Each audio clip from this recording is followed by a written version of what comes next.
Hello students, today we will be talking about the role of counselor in secondary schools, and the objectives for today's talk will be to understand the concept of counseling, to know about the different elements involved in the process of counseling, and to discuss the role of counselor in secondary schools. Let us discuss first of all the concept of counseling.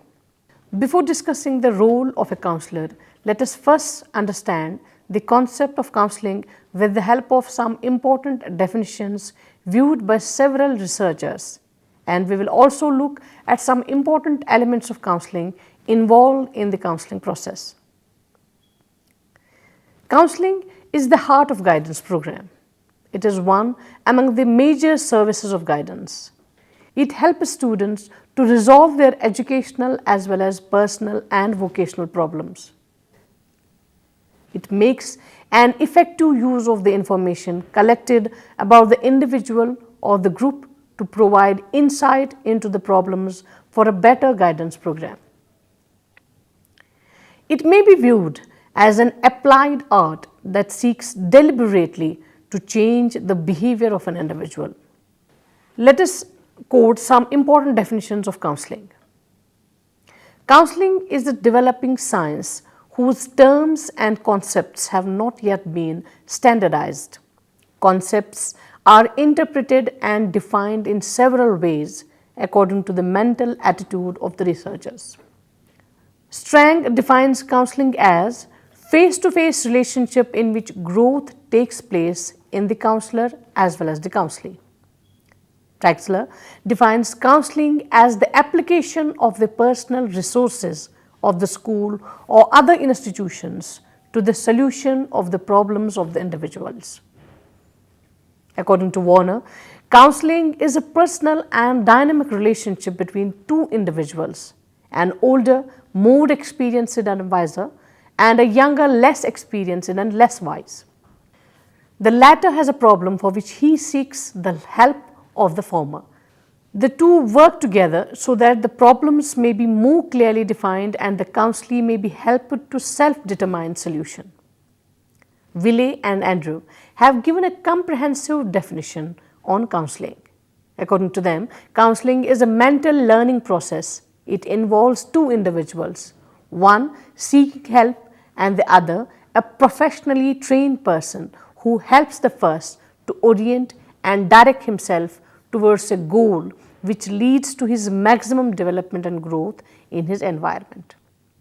E.L. Tolbert, in his book Introduction to Counseling, defined counseling as a personal, face-to-face relationship between two people, in which the counselor, by means of the relationship and his or her special competencies, provides a learning situation in which the counselee, a normal sort of person, is helped to know himself or herself and his or her present and possible future situations so that he or she can make use of his or her characteristics and potentialities in a way that is both satisfying to him or herself and beneficial to society, and can learn how to solve future problems and meet future needs.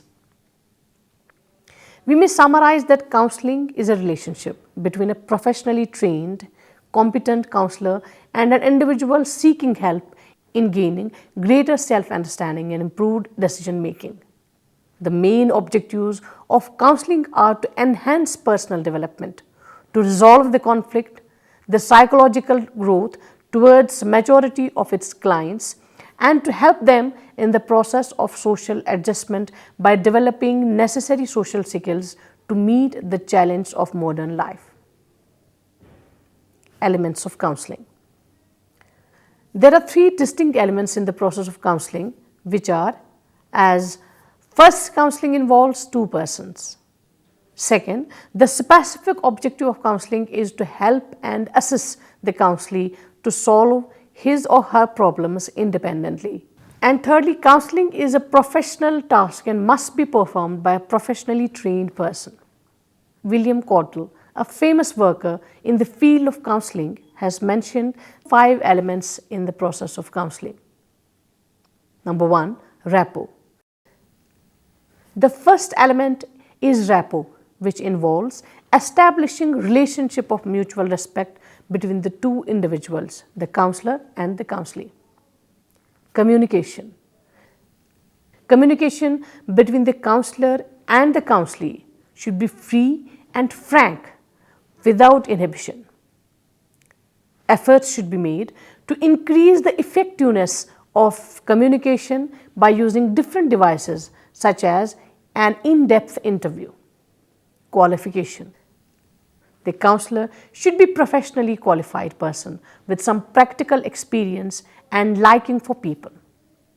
This will enable him to understand the problems more adequately.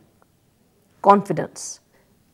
The fourth element is directly related with the counselee, who starts with confusion and feelings of bewilderment and gradually progresses towards his goal of understanding his problems. In the process, he undergoes a change in his attitudes and acquires insight into his problems. By and by, the counselee gains confidence to tackle his problems and increase his capacity of adjustment to his environment. Counseling interview. The last element is the counseling interview, which is comprehensively planned by the counselor to lead the counselee to the desired goal. The counselor tries to understand the problems of the counselee and attempts to find out some remedy. Qualities of counselor. The Secondary Education Commission 1952-53 points out that a good counselor should possess the qualities as: 1. He must have understanding of young people and their problems based on scientific knowledge, but he should inspire the student with sympathy and ability to look at life through the eyes of boys and girls. He should have special training in good counseling methods, mental hygiene, and indiscriminating use of tests and school records. In the field of vocational guidance, he should have accurate knowledge of occupational opportunities and requirements. He must have sufficient time for conducting conferences with pupils, parents, and he must be fully familiar with the purpose and program of the school and have the capacity to work in close cooperation with the teachers. Let us now talk about the role of a counselor in secondary schools. High school years are full of growth, promises, excitement, frustration, disappointment, and hope. It is the time when students begin to discover what the future holds for them. Secondary school counselors enhance the learning process and promote academic achievement. School counseling programs are essential for students to achieve optimal personal growth, acquire positive social skills and values, set appropriate career goals, and realize full academic potential to become productive, contributing members of the world community. The professional high school counselor holds a master's degree and required state certification in school counseling. Maintaining certification includes ongoing professional development to stay current with educational reform and challenges facing today's students. Professional association membership is encouraged as it enhances the school counselor's knowledge and effectiveness. The role of counseling or the functions carried out by the secondary school counselor are made up of the execution of a number of highly specialized services that constitutes the pattern of activities within the school guidance program. These services are the basic elements of guidance and counseling program. They are the formalized actions or steps the secondary school counselor take to make guidance and counseling operational and available to students. These functions in the secondary school setting include appraisal service, counseling service, information service, planning, placement and follow-up service, orientation service, consulting service, evaluation service, and referral service. Appraisal service. It has been remarked by the researchers that appraisal is a developmental or longitudinal process of collecting, processing, storing and using a variety of objective and subjective personal and social information to help the school staff have a better understanding of the student as well as help individual student to better know and understand self. Suffice it to say that appraisal service involves collecting, analyzing and using a variety of tools to gather data through which students are made to understand themselves. Through this function, the guidance counselor makes the student to become aware of his or her characteristics, strengths and weaknesses and further develops rational decision-making capabilities.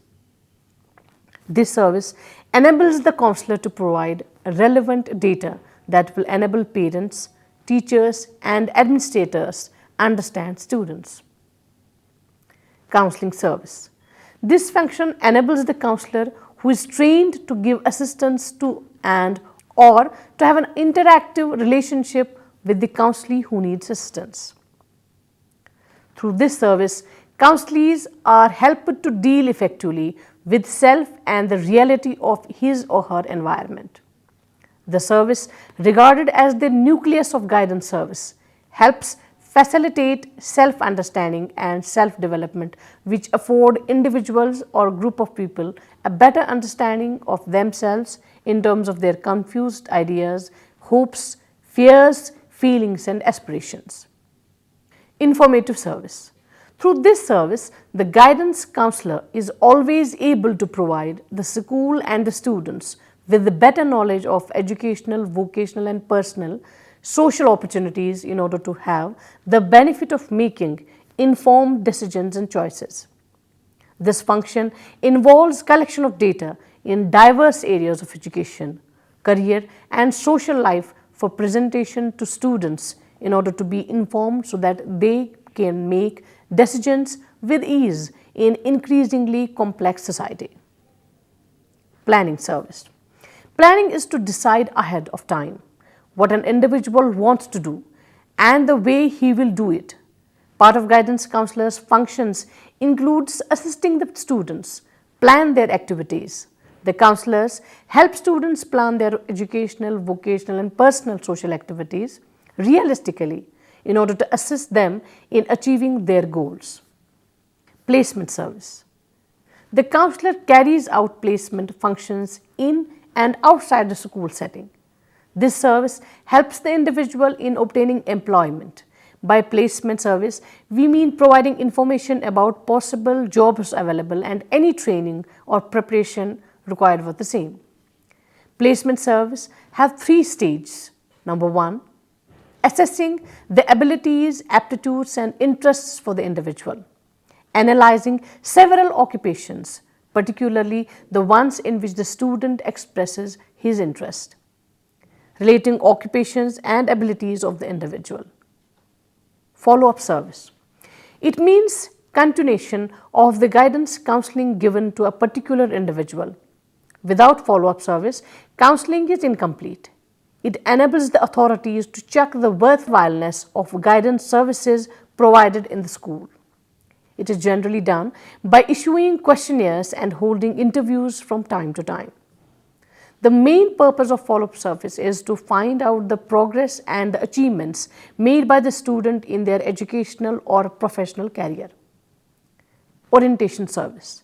This function serves the purpose of acquainting new students in an academic environment with the facilities, challenges and problems and prospects in their new school.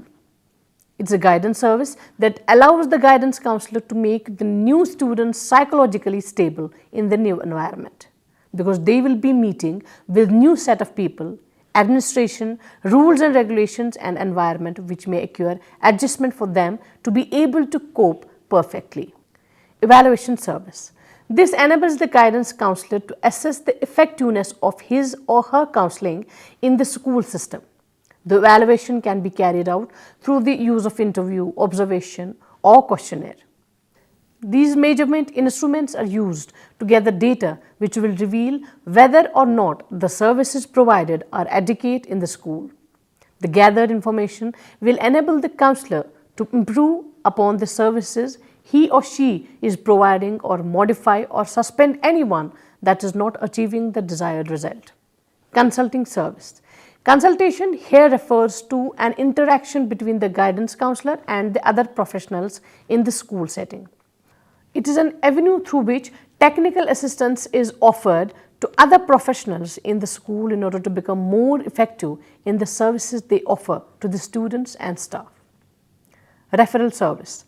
This is an act of transferring a client or counselee to another professional or agency where his or her problem can be appropriately handled.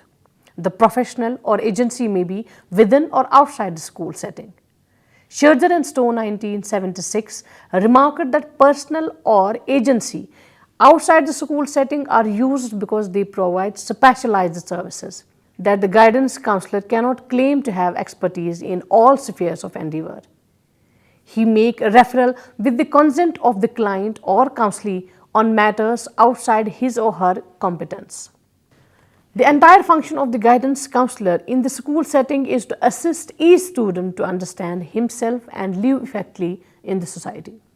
The emerging issues and problems make it obligatory for educational planners and administrators to build an appropriate guidance counseling program for the development of the individual student of higher education into an adult personality, imbued with social and occupational awareness, intellectual and functional proficiency, discipline and confidence. The classroom activities cannot accomplish this task, but it is a job of guidance service which should be organized not only in elementary schools but also at higher level. Counseling service should be introduced at secondary level in order to meet the need of the educational system, total development of the student, proper choice of courses, careers, vocational development, etc. By providing guidance services at secondary level, it can minimize the mismatch between education and employment and help in the efficient use of manpower, motivate the youth for self-employment, help the student in their period of turmoil and confusion. It will help in checking wastage and stagnation, identifying and helping students in need of special help. Tackle the problem of student explosion, help freshers to establish proper identity, fulfill the deficiencies of whom, check incidents of indiscipline, qualitatively improve our education system, develop the nation and fulfill the extra instructional needs of pupil. Dear students, we are concluding with that counseling service rendered in school settings enhance students' realization of potentialities for functional living. The services offered by a school counselor are the formalized actions or steps the school guidance counselor takes to make guidance and counseling operational and available to students. This was all about the role of a counselor in secondary schools. Hope you have enjoyed and understood. Goodbye.